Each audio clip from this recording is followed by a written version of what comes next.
चलो बच्चों, तो आज हम लोग मैथ्स में चैप्टर नंबर 4 कंटिन्यू करें, जिसका नाम है क्वाड्रेटिक इक्वेशंस। देखो, इस चैप्टर में कल हम लोगों ने एक्सरसाइज 4.3 कंप्लीट की थी और 4.4 में पहला क्वेश्चन जो था वो मैंने आप लोगों को बोला था कि आप लोग घर पे खुद ट्राई करना, ठीक है ना। आई होप सबने किया होगा वो पहला क्वेश्चन। आज एक्सरसाइज 4.4 ही कंटिन्यू करें कि जिसमें सेकंड, थर्ड, 4, 5 ये क्वेश्चंस, आखिरी के क्वेश्चंस आज हम लोग देखें। आप लोग टेक्स्ट बुक साथ में रखो। एक्सरसाइज 4.4 में सेकंड क्वेश्चन है। अब सेकंड क्वेश्चन है ना, थोड़ा सा इंपॉर्टेंट टिक कर लो।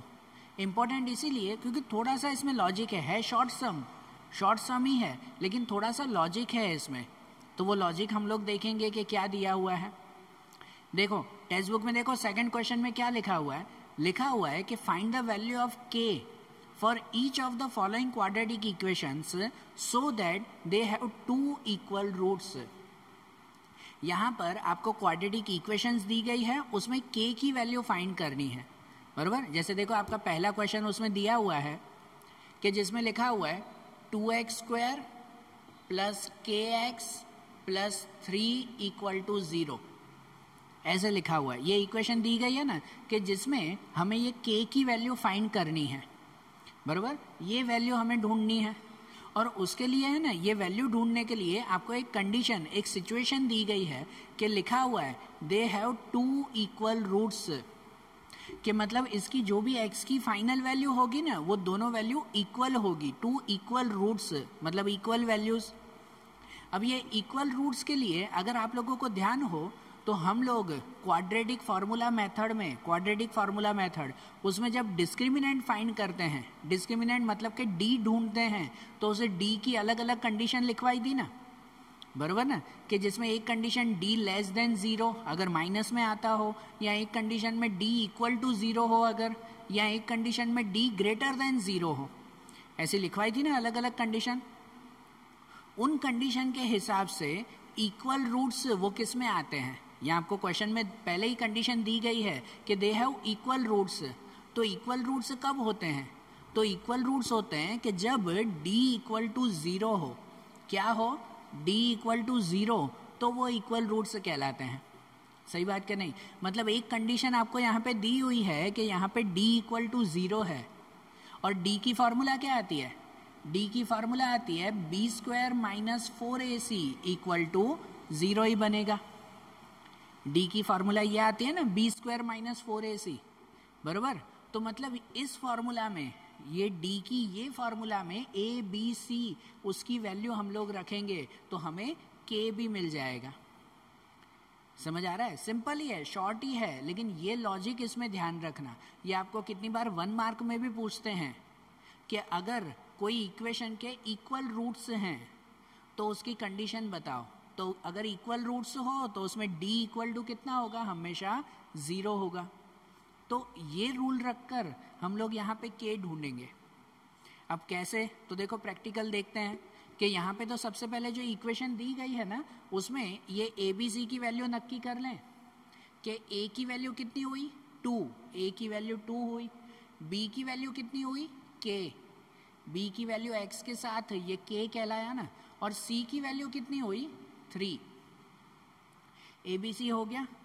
अब यहां पे लिखेंगे कि हियर इक्वेशन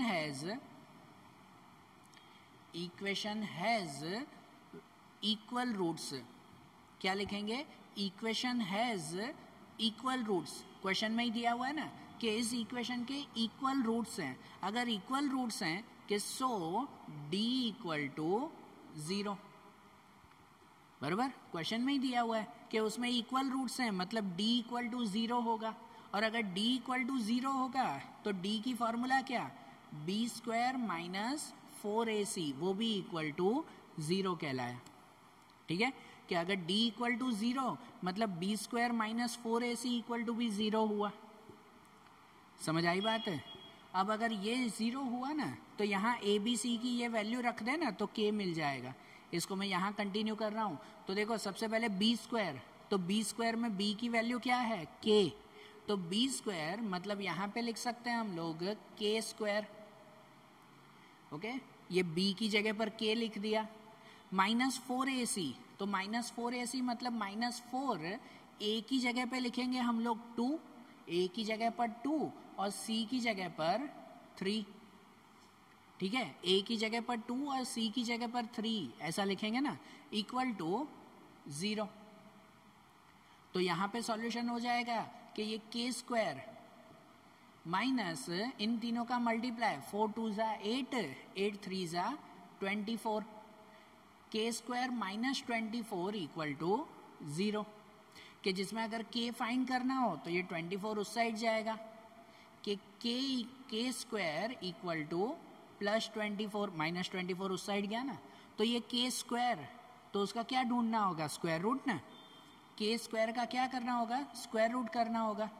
तो के इक्वल टू क्या हो जाएगा, 24 का स्क्वायर रूट। तो 24 का स्क्वायर रूट कितना होता है, 24 का अगर स्क्वायर रूट करो तो वो कितना होता है, अगर 24 रूट में लिखो ना तो उसे फैक्टराइज कर सकते हैं 4 6 ज़ा, बराबर, 4 6 ज़ा 24, कि जिसमें 4 का स्क्वायर रूट निकलेगा, 6 का नहीं, 6 वही रहेगा। मतलब क्या हो जाएगा यहाँ पर कि k इक्वल टू 4 का स्क्वायर रूट 2 और रूट 6, k की वैल्यू क्या मिल गई, 2 रूट 6, ये k की वैल्यू मिल गई ना, बराबर। लेकिन दूसरी एक चीज़ ध्यान रखो कि देखो जब भी k स्क्वायर पर से k फाइंड करो ना, या किसी में भी स्क्वायर का जब स्क्वायर रूट फाइंड करो ना, तो स्क्वायर रूट में प्लस और माइनस दोनों साइन आती है, एक साइन नहीं होती, ठीक है, प्लस माइनस दोनों साइन आती है। मतलब यहाँ पर अगर आप स्क्वायर रूट फाइंड करोगे तो plus 2 root 6 and minus 2 root 6, plus minus दोनों साइन लगाएंगे।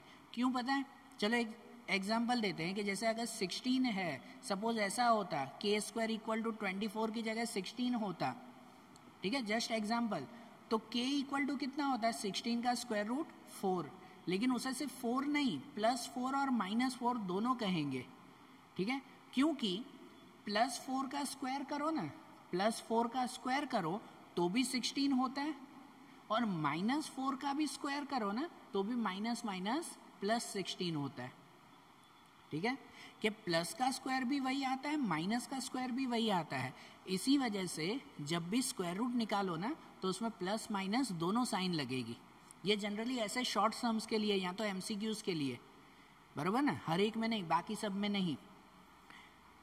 क्योंकि दूसरा एक रूल ये भी कि अगर के स्क्वायर है तो हमने सेकेंड चैप्टर से ये पढ़ते आ रहे हैं कि किसी में भी अगर स्क्वायर हो तो उसकी हमेशा 2 वैल्यू मिलेगी, एक वैल्यू नहीं, बराबर ना, हमेशा 2 वैल्यू मिलेगी ना उसमें। मतलब अगर इसका स्क्वायर रूट ढूंढो तो उसमें भी 2 आंसर होने चाहिए, तो इसलिए +2 रूट 6 एंड -2 रूट 6, ठीक है, सिंपल सा याद रखो, जब भी स्क्वायर रूट निकालो तो ऐसा। ये जनरली शॉर्ट सम में, लॉन्ग जो सम्स हैं उसमें आप एक ही बार लिखो, खाली उसको +2 रूट 6 ही लिखोगे तो भी चलेगा। आपको कितनी बार है ना एमसीक्यूज में आते हैं, ऐसा एमसीक्यू में आता है कि देखो सपोज ऐसा हो कि अगर 24 है तो उसका स्क्वायर रूट कितना होगा, एमसीक्यू में बताओ। हाँ, पूछा जाता है कितनी बार, ऐसा लॉजिकली होते हैं। तो भाई उसमें सपोज ऐसे अगर 4 ऑप्शन हो कि एक ऑप्शन है 2 रूट 6, दूसरा ऑप्शन है 6 रूट 2, तीसरा ऑप्शन है +-6 रूट 2 और चौथा ऑप्शन है +-2 रूट 6, बराबर। ऐसे आपको 4 ऑप्शन होते हैं एमसीक्यूज या 1 मार्क में पूछे अगर, तो 24 का स्क्वायर रूट अगर निकालना हो ना तो उसमें 2 रूट 6 लिख के डायरेक्ट मत चले आना, उसमें आंसर आएगा +-2 रूट 6। अब आपको 2 ऑप्शन होते हैं तो दोनों ऑप्शन में से ये ऑप्शन सेलेक्ट कर लिया तो गलत फिर, ठीक है। तो छोटी सी बात है, पर माइंड में रखो कि जब भी स्क्वायर रूट निकालो ना शॉर्ट सम्स के लिए तो उसमें प्लस माइनस दोनों साइन लगाना उसमें, ओके, समझ में आया। तो देखो ये सम तो सिंपल था ना कि क्वाड्रेटिक इक्वेशन दी गई थी, उसमें जो कंडीशन थी d equal to 0 equal roots में, तो उसमें ए बी सी की वैल्यू रख दी तो k मिल गया ना हमें, ओके। ऐसे ही देखो सेकंड वाला भी, इसी में ही सेकंड वाला है, मैं यहाँ पे करता हूँ, इसे रफ कर दें कि सेकंड वाले में क्वेश्चन दिया हुआ है के एक्स, सेकंड में है के एक्स ब्रैकेट में x-2 + 6 = 0, बराबर, ऐसे दिया हुआ है। अब यहाँ पर देखो ये तो क्वाड्रेटिक इक्वेशन ही पहले तो नहीं है, क्वाड्रेटिक इक्वेशन मतलब x² तो होना चाहिए, यहाँ पे तो एक्स स्क्वायर ही नहीं है, पहले एक स्टेप उसको करेंगे कि ये जो के एक्स है वो के एक्स का दोनों से मल्टीप्लाई करेंगे तो सॉल्यूशन होगा ना।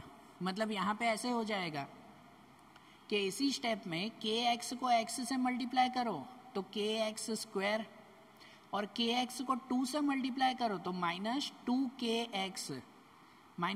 के एक्स प्लस 6 इक्वल टू 0। ऐसे आया ये। अब इसमें आगे सॉल्व करें कि अब इसमें ए बी सी की वैल्यू पहले नक्की कर लें कि ए की वैल्यू कितनी होगी, के होगी, एक्स स्क्वायर के साथ जो हो वो ए की वैल्यू कहलाती है ना, तो ए इक्वल टू के हुआ। बी की वैल्यू कितनी हुई, तो b equal to -2k, b equal to -2k, x के साथ पूरा ही आएगा ना 2k। और सी की वैल्यू कितनी होगी, तो सी की वैल्यू 6। ओके, ऐसे आएगा ना ये। अब इसमें भी ऐसा ही लिखेंगे ना कि here equation has equal roots, कि इस इक्वेशन में भी इक्वल रूट्स हैं जो क्वेश्चन में ही दिया हुआ है।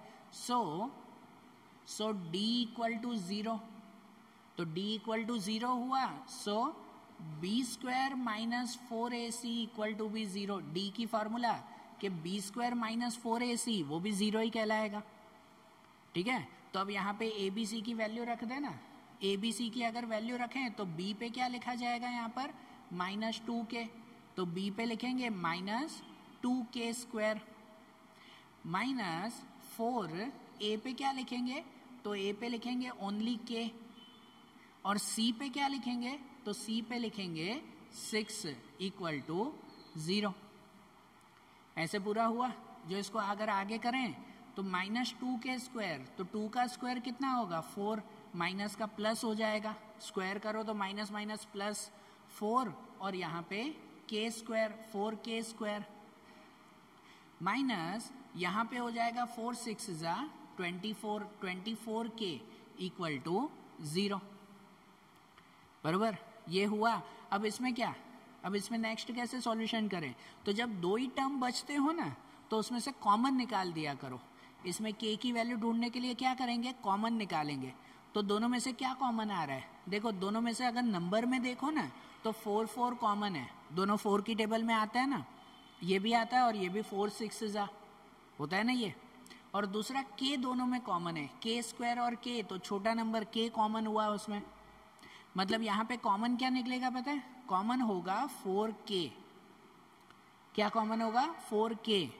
तो इसका मतलब ये 4k² में से 4k कॉमन, तो अंदर बचेगा ओनली k, 4 भी कॉमन निकल गया और k² में से k, तो सिर्फ k बचेगा। माइनस 24 में से 4 कॉमन, तो 6 और k बाहर कॉमन निकल गया इक्वल टू 0। ऐसे हुआ ना कॉमन। अब इसमें भी देखो k² है, k² मतलब इसमें भी k की 2 वैल्यू होनी चाहिए, तो वो 2 वैल्यू के लिए यहाँ पर जो 2 सिचुएशन है ना, अब दोनों को 0 के साथ लिखेंगे। दोनों को मीन्स कि ये जो 4k है वो भी इक्वल टू 0 होगा, और जो k -6 है वो भी इक्वल टू 0 होगा। ये 4k equal to 0 and k -6 equal to 0। मतलब इसमें ये 4 डिवाइड में चला जाएगा कि k equal to 0 divide by 4, मतलब कि k इक्वल टू कितना हो जाएगा 0, k की एक वैल्यू मिल जाएगी 0, और यहाँ पे k इक्वल टू -6 उस साइड जाएगा तो +6, तो ये k की 2 वैल्यू मिल गई 0 एंड 6। समझ में आई बात, मिल गई ना, इसमें भी k की 2 वैल्यू इस मेथड से। ठीक है, पूरे चैप्टर में ये 2 सम खाली थोड़े अलग हैं कि जिसमें ये लॉजिक यूज करना है, they have equal roots.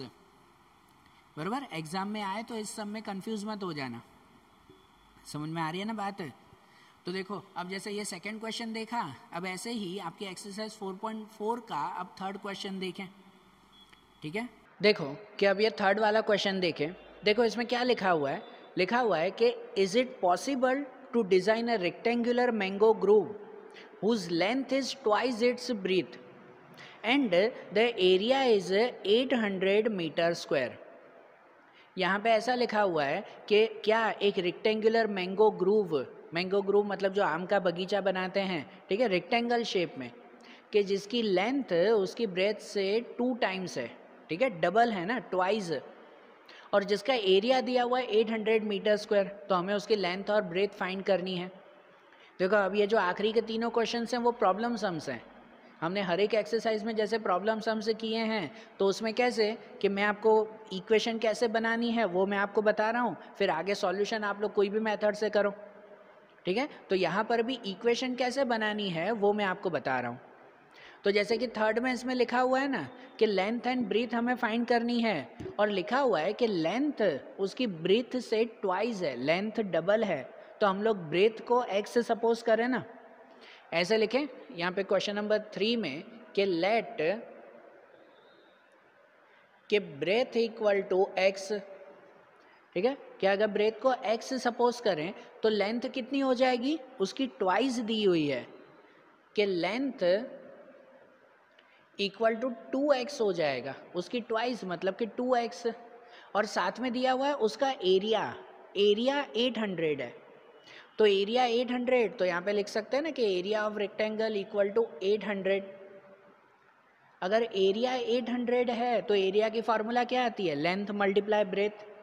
Area की फार्मूला वही ना कि L multiply b equal to 800, तो लेंथ में कितना लिख सकते हैं 2x, लेंथ पे 2x और ब्रीथ पे कितना x इक्वल टू 800। तो यहाँ पे 2x मल्टीप्लाई x कर दें तो वो हो जाएगा 2x square equal to 800, 2x multiply x तो 2x स्क्वायर। अब यहाँ तो इक्वेशन बनी नहीं है तो सीधा ही सॉल्यूशन हो गया।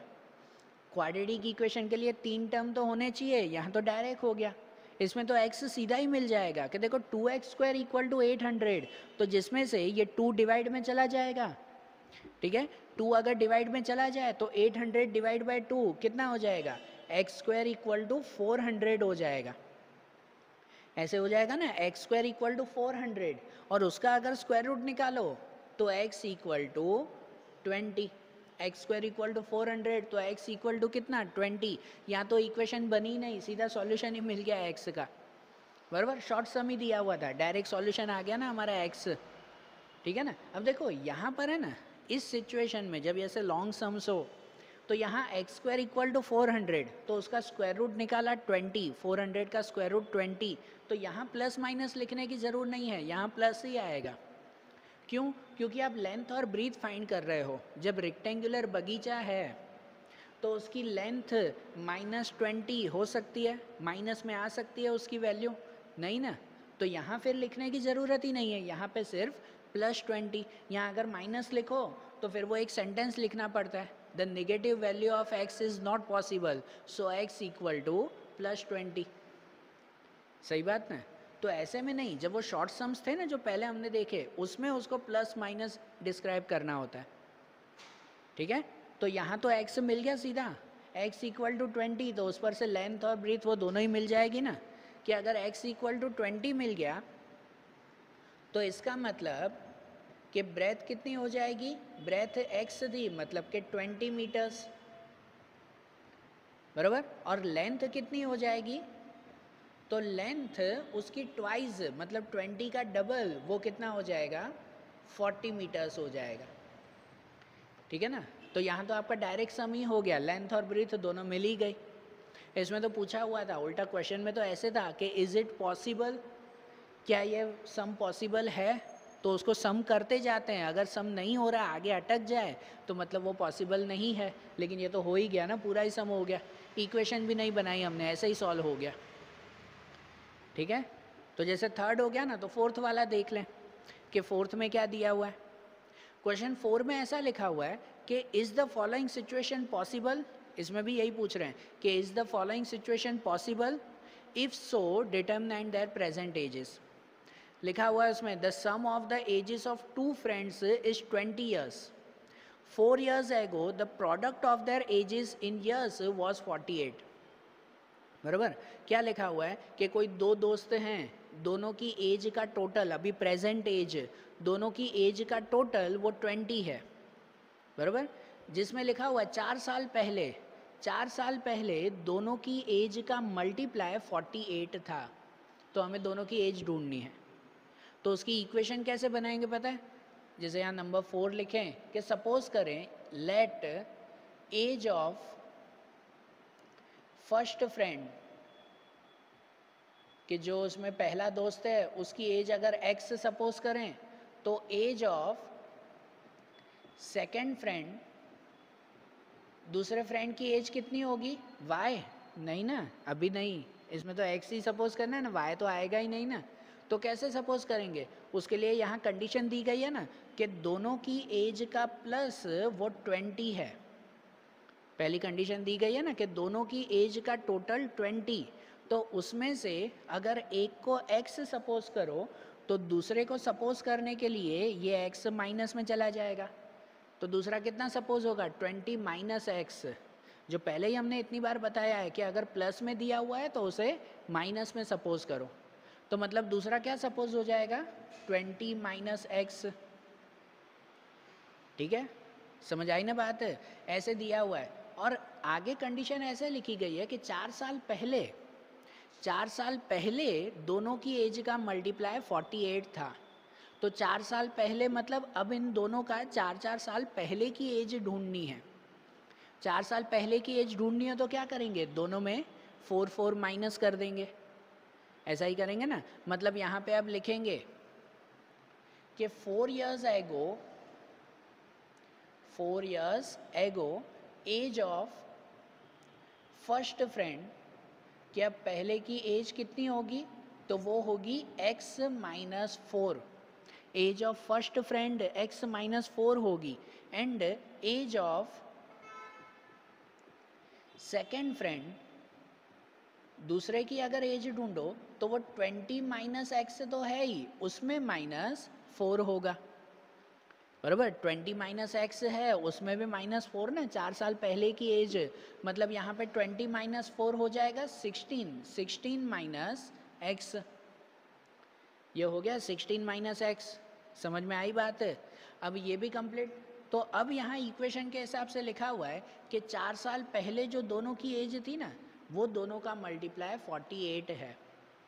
तो दोनों की एज मतलब पहले की एज हुई x माइनस 4, दूसरे की एज हुई 16 माइनस एक्स, ये दोनों का मल्टीप्लाई 48, बराबर। ये कंडीशन इसमें दी गई है। तो अब इसको आगे कैसे सॉल्व करें? इनका मल्टीप्लाई ना, कि ये x को दोनों से मल्टीप्लाई, फिर 4 को दोनों से मल्टीप्लाई करेंगे। तो यहाँ पे सबसे पहले x को 16 से मल्टीप्लाई करो, 16x, x को x से मल्टीप्लाई करो, x स्क्वायर, 4 को 16 से मल्टीप्लाई करो तो वो 16 4 ज़ा 64 माइनस 64, और 4 को x से करो तो minus minus plus 4x equal to 48। अब अरेंज करें, इसे अरेंज करें। अरेंज मतलब सबसे पहले एक्स स्क्वायर होना चाहिए, तो पहले ये माइनस एक्स स्क्वायर, फिर एक्स वाले नंबर, मतलब ये 16x और ये 4x, तो 16 प्लस 4 तो 20x हो जाएगा। फिर ओनली नंबर मतलब ये माइनस 64 और 48 भी यहाँ पे लेके आए, तो माइनस 48 इक्वल टू 0। ऐसे हो गया ना। जो फाइनली इनका प्लस माइनस करें तो यहाँ हो जाएगा minus x square plus 20x and 64 and 48, तो वो कितना हो जाएगा? माइनस 112 इक्वल टू 0, बराबर। माइनस 112 हो जाएगा। और अब फाइनल स्टेप में कि हमें पता है कि पहला जो एक्स स्क्वायर हो ना, वो एक्स स्क्वायर माइनस में नहीं होना चाहिए, पहला एक्स स्क्वायर जितना हो सके प्लस में रखो। तो अगर इसकी साइन बदल के प्लस में करनी है तो क्या करेंगे? सबकी साइन चेंज करेंगे, ठीक है ना। तो आखिरी स्टेप में ऐसे हो जाएगा कि ये हो जाएगा प्लस एक्स स्क्वायर, ये हो जाएगा माइनस 20x, और ये हो जाएगा प्लस 112 इक्वल टू 0, बराबर। ऐसे हो गया ना इसमें। तो ये हमारी इक्वेशन हो गई, और अब इस इक्वेशन में x की वैल्यू ढूंढेंगे। अब यहाँ एक चीज़ नोट करो, आपके क्वेश्चन में ऐसे लिखा हुआ है कि is the following situation possible, मतलब कि ये जो हमने सम किया, क्या आगे सम पॉसिबल है? ठीक है, तो वो कैसे करेंगे पता है, वो अब हम लोग इसे सॉल्व करेंगे क्वाड्रेटिक फार्मूला मेथड से, फैक्टराइजेशन से नहीं। कौन सी मेथड? क्वाड्रेटिक फार्मूला मेथड, उसी मेथड से इसे सॉल्व करना। उसमें क्या करते हैं कि ये ए बी सी की वैल्यू है, आगे क्या ढूंढेंगे?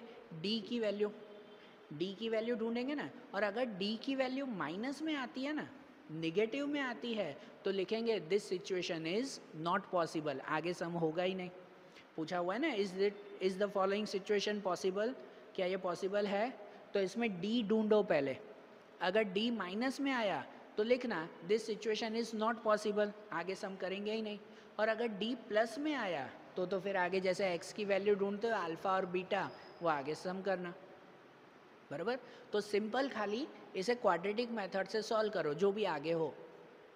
बराबर, आपको खाली कंफ्यूज करने के लिए दिया हुआ है is the following situation possible, तो मतलब इसे जो है वो आगे सॉल्व करो डी की मेथड से। माइनस में आया तो नॉट पॉसिबल, प्लस में आया तो पॉसिबल, आगे वैसे ही सम करेंगे। ठीक है, तो ये फोर्थ वाले की जो इक्वेशन बनी, आगे सॉल्व करोगे ना आप लोग ऐसे ही। तो अब हम लोग फिफ्थ वाले की इक्वेशन देखें, इसे आगे सॉल्व करना क्वाड्रेटिक फार्मूला मेथड से। अब फिफ्थ वाले की इक्वेशन यहाँ देखते हैं। तो देखो क्वेश्चन नंबर 5 में क्या लिखा हुआ है, उसमें भी लिखा हुआ है कि is it possible to design a rectangular park of perimeter 80 metre and area 400 metre square, if so find its length and breadth. कि यहाँ पर भी एक रेक्टेंगुलर पार्क है और पूछा हुआ है कि ये सिचुएशन पॉसिबल है, मतलब इसकी तरह ही सॉल्व करेंगे ना, पर पहले इक्वेशन बना लें जिसमें उसका पेरीमीटर 80 दिया हुआ है और एरिया 400 है। अब एक चीज़ ध्यान दो, ये जो सम है ना, है इजी, हाँ, कोई हार्ड सम नहीं है, लेकिन इसमें एक छोटा सा माइनर सा लॉजिक है और काफ़ी स्टूडेंट ये लॉजिक भूल जाते हैं, मिस्टेक कर देते हैं और पूरा सम गलत करके आते हैं। ठीक है छोटी सी बात है, लेकिन काफ़ी स्टूडेंट इसी सम में मिस्टेक करते हैं, वो मैं आपको बता रहा हूँ। ये मुझे पता है हर साल ये स्टूडेंट ये ऐसी मिस्टेक कर देते हैं, इसलिए आपको नोट करवा रहा हूँ कि आप ऐसी मिस्टेक ना करो जो स्टूडेंट हमेशा उतावल में लिख देते हैं। फिर तो होता ऐसे है कि यहाँ पर लेंथ और ब्रीथ फाइंड करना है, पेरीमीटर दिया हुआ है 80। तो जब हम लोग सपोज करते हैं ना लेंथ और ब्रीथ को, तो सपोज यहाँ रफ में लिख रहा हूँ कि चलो कि अगर लेंथ को आपने x सपोज किया तो ब्रीथ को क्या सपोज करोगे? y तो होगा ही नहीं। ब्रीथ को क्या सपोज करोगे? तो उसको उतावल में आप लोग लिख देते हो 80 माइनस एक्स, बराबर, क्योंकि दोनों का प्लस, पेरीमीटर 80 दिया हुआ है, तो इसलिए अगर लेंथ को x तो ब्रीथ को 80 माइनस एक्स, जैसे इसमें था ना x और 20 माइनस एक्स, तो इसमें भी आप लोग उतावल में यही लिख देते हो, लेकिन ये गलत है। 80 माइनस एक्स नहीं आएगा इसमें। क्यों नहीं आएगा पता है? तो देखो इसका सॉल्यूशन देखें कि क्वेश्चन 5 में यहाँ पे आपको पेरीमीटर दिया हुआ है कि पेरीमीटर इक्वल टू 80 दिया हुआ है, पेरीमीटर ऑफ रेक्टेंगल। पेरीमीटर की फॉर्मूला क्या आती है, याद है? हाँ, छोटे स्टैंडर्ड्स में पढ़ते थे पेरीमीटर की फार्मूला। क्या आती है पेरीमीटर की फार्मूला? उसकी फार्मूला आती है 2 multiply length plus breadth equal to 80। Perimeter की फार्मूला ये आती है ना, 2 मल्टीप्लाई लेंथ प्लस ब्रीथ, कि जिसमें सबसे पहले ये 2 चला जाएगा डिवाइड में। 2 कहाँ चला जाएगा? डिवाइड में हो जाएगा। 80 डिवाइड बाई 2 कितना होगा? 40 हो जाएगा, कि length plus breadth equal to 40, ऐसे ना। फिर यहाँ से सपोज होगा, अब इस स्टेप से सपोज होगा कि let length equal to x, तो ब्रेथ इक्वल टू ये लेंथ प्लस ब्रीथ में अगर इसको x सपोज करो तो इसको सपोज करने के लिए वो माइनस में ना, तो ब्रेथ हो जाएगा 40 माइनस एक्स, बराबर। ये क्लियर सपोज हुआ, समझ में आ रही है ना बात? तो यहाँ पर लेंथ और ब्रीथ में भले ब्रीथ को x सपोज करो तो लेंथ को 40 माइनस एक्स, कोई फ़र्क नहीं है, होगा सेम ही दोनों, ठीक है। लेकिन 40 80 नहीं, आप पेरीमीटर देखकर उतावल में 80 लिख देते हो। देखो बेटा, लेंथ प्लस ब्रीथ उन दोनों का प्लस 40 है, जो 80 दिया हुआ है ना वो तो 4 साइड का प्लस है, 2 साइड का नहीं। पेरीमीटर मतलब तो रेक्टेंगल की 4 साइड होती है, चारों साइड का टोटल 80 दिया हुआ है, तो 2 साइड का टोटल तो 40 हुआ ना, बराबर ना, ये लेंथ प्लस ब्रीथ तो ही उस पर से सपोज होगा ना, आगे का 2 आप लोग भूल जाते हो उसमें, तो यहाँ छोटी सी ये मिस्टेक की वजह से आगे का पूरा सम गलत हो जाता है। बराबर, हमें पता है ऑलमोस्ट स्टूडेंट ये लिख के आ जाते हैं उतावल में, लेकिन ये गलत है, ध्यान रखना बेटा, ये होना चाहिए। समझ में आ रही है बात? ठीक है, तो ये लेंथ और ब्रीथ सपोज हो गया ना, ये नहीं, अब इसे हटा दें।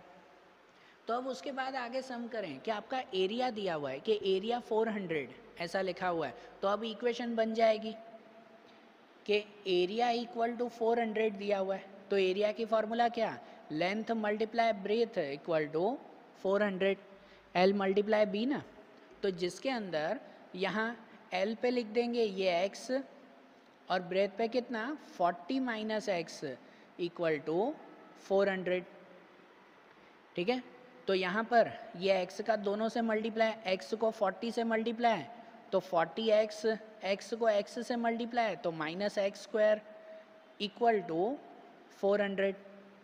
अब अरेंज करें, अरेंज मतलब पहले एक्स स्क्वायर होना चाहिए, तो पहले इसे लिखें, तो पहले ये माइनस एक्स स्क्वायर, उसके बाद ये होना चाहिए प्लस 40x और प्लस 400 यहाँ पे आएगा माइनस 400 इक्वल टू 0। बराबर ना, ये पहले माइनस एक्स स्क्वायर, फिर ये 40x और इसको यहाँ पे लेके आए। अब इसमें भी देखो पहला एक्स स्क्वायर माइनस में नहीं होना चाहिए, पहला टर्म माइनस में नहीं, तो उसकी अगर साइन बदलो तो सबकी साइन बदल जाएगी।